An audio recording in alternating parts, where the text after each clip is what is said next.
l'ambassade de Belgique puisse me donner le visa et venir ici.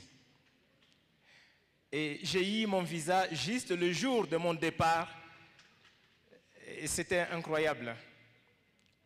Quand on va venir assister à un grand forum sur la migration et que le visa pose problème, cela démontre la gravité de ces problèmes migratoires. Donc voilà comment l'Afrique a été partagée. Et malheureusement, dans toutes nos constitutions, on parle de l'intangibilité des frontières.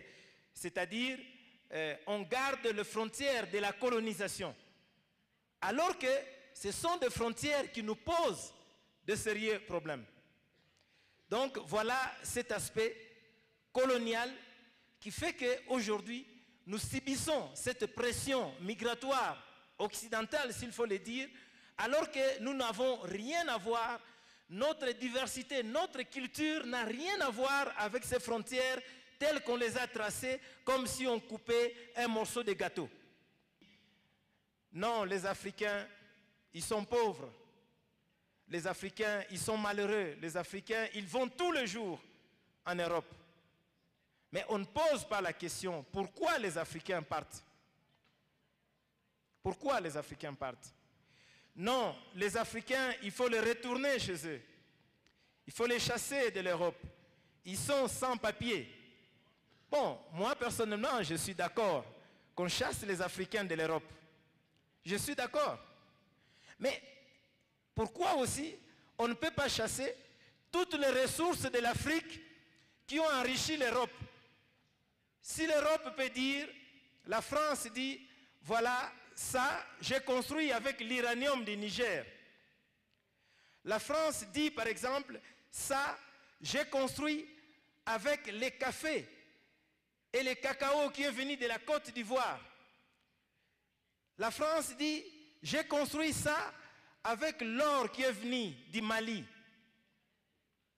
J'ai construit ceci avec le pétrole qui est venu du Soudan, de l'Angola ou du Congo-Brazzaville. Alors la France décide, ou l'Union européenne dit, bon, voilà mes chers Africains, je vous remets toute votre richesse. Mais qu'on fasse ça, si on est juste, qu'on fasse cela.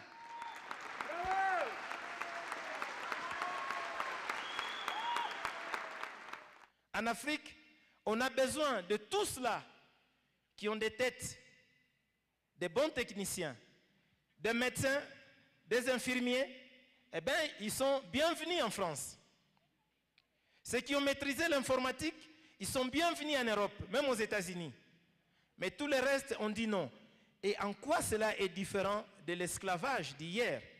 Malheureusement, on continue à violer les femmes, on continue à piller tous les minéraux pour aller faire le coltan. Donc la guerre dans beaucoup de pays d'Afrique, ce que je voulais dire ici, ce n'est pas un problème des Africains seulement, mais c'est un problème du capitalisme qui veut piller les ressources naturelles.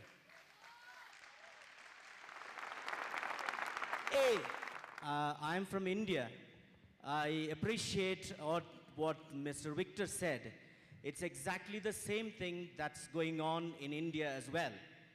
Though India is seen as a country which is developing, economically growing, the GDP is growing, a market is growing, and yet exactly the same thing happening in India to the people, especially the indigenous population in central India. What we should do as the developing nations are people who are oppressed. Qu'est-ce que nous devons faire? Mais nous dites que nous sommes des intellectuels. Et chez nous, au Congo même, on appelle les personnes docteurs, ingénieurs, maîtres, techniciens. Mais en quoi nous sommes ingénieurs, docteurs, techniciens? En quoi nous sommes intellectuels si nous n'arrivons pas à créer, à inventer un système qui doit s'opposer à ce capitalisme sauvage?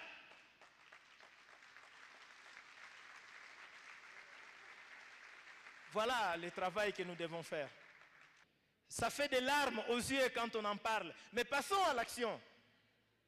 On a fait beaucoup de discours. Est-ce qu'on continuera à faire des discours sans action.